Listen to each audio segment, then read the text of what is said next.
Kanye West gave his first interview Monday since his controversial return to Twitter. West appeared on the celebrity gossip show TMZ Live to discuss his embrace of President Trump as well as his views on slavery. Hear about slavery for 400 years? For 400 years? That sounds like a choice. Like, you was there for 400 years and it's all of y'all?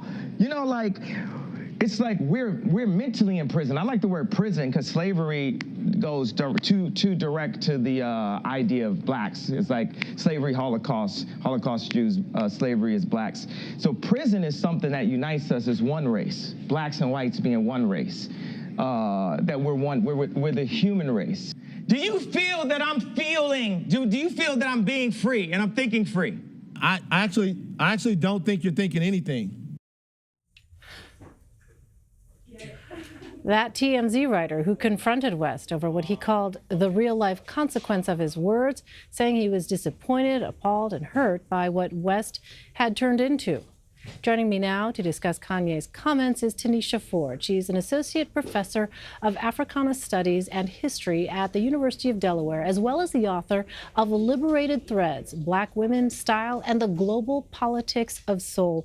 Welcome to you, Tanisha. Thanks for having me. Let me start off with these comments on slavery. What did you make of what you heard from Kanye West there?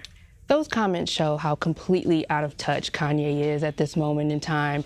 And I think, frankly, they would have his mother, Donda West, a former college professor, enraged at what he said. And it's a far cry from the Kanye West we knew with when he made the song Crack Music, which made a link between slavery and the prison industrial complex and the rise of crack cocaine use in the black community. That Kanye seemed to be so well informed, so grounded and in touch with a culture and the people who live through that culture.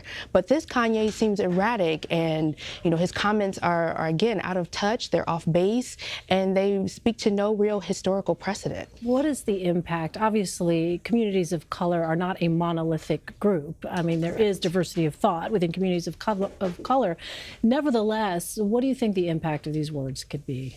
Well, I mean, I think for a particular generation of folks who grew up with Kanye and see him as a voice of the people, an activist of sorts, someone who's used his music to speak to the disparities within the black community, this is a big letdown, but for another generation of people, this is the only Kanye they've known, a person who is unraveling, someone who is inconsistent in their words, someone who makes erratic choices.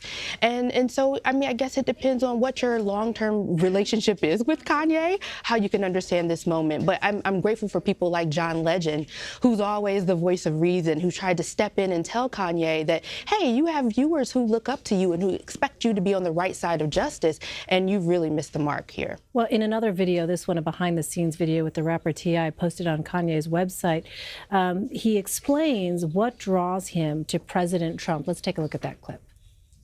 I did not wear that hat to hurt them. Half the Trump does, I don't agree with. What hat do you agree with? Let's get that out. Just the ability to do what no one said you could do, to do the impossible, is the most inspiring thing to me. All right, what are your thoughts on that? Well, it's interesting because he and T.I. have a song together in which they, speak to their own political stances on this issue. But in part, it doesn't shock me that Kanye would find someone like Donald Trump, like pre-presidential Donald Trump, as a role model or someone to look up to, someone who, in his eyes, he thinks of as being self-made, even though we know Donald Trump is part of a very long lineage of, I would say, crooked people in real estate and business in New York City. But this person who's risen up and, has become, in his eyes, a billionaire. I think that would be appealing to someone like Kanye, who clearly thinks of himself with a sense of grandeur, who thinks that he too is larger than life, that he is on par with a Walt Disney and other, huge cultural figures in our American society and popular culture and entertainment. So it doesn't shock me there, but still it's disturbing nonetheless to see this guy who I once myself turned to his music, to want to hear his voice on songs like Just to Get By, where he's sampling Nina Simone, where he seems to be really grounded in a sense of a grassroots struggle, to now think of someone as Donald Trump as a person worthy to be worshipped. What about his explanation that he is thinking freely? Right, but the thing about it is that Kanye, in my mind, has always been a free thinker, and he hasn't had to turn to these particular cultural touch points and phrases like "Make America Great Again" in order to be a free thinker. So I'm wondering, what is causing this particular turn for him? And I think that it's a mixture of unchecked trauma after the death of his mother. I think it's also the opioid addiction that he's admitted to. I think he's overworked and overstressed, and he's a part of a family that makes a living out of being out of touch with reality, existing in their own self-created reality that often includes a lot of drama. And I think that is a cocktail for a disaster. This, of course, has been such fodder for Twitter. I mean, what do you think folks on Twitter are perhaps getting right, and what are they missing about this situation involving Kanye? Well, here's the thing. Black Twitter is brilliant and is a knower of all things, right? The collective that is Black Twitter. And Black Twitter has long since put a finger on Kanye West and has said that something is awry here. We don't know all the ins and outs of this, but something is awry. And when we see a fallout like the one we've seen between he and Jay-Z, we know that something is amiss. And so I think that they are asking really smart questions about Black genius and what does it mean to once consider Kanye a Black genius and now to see him in this state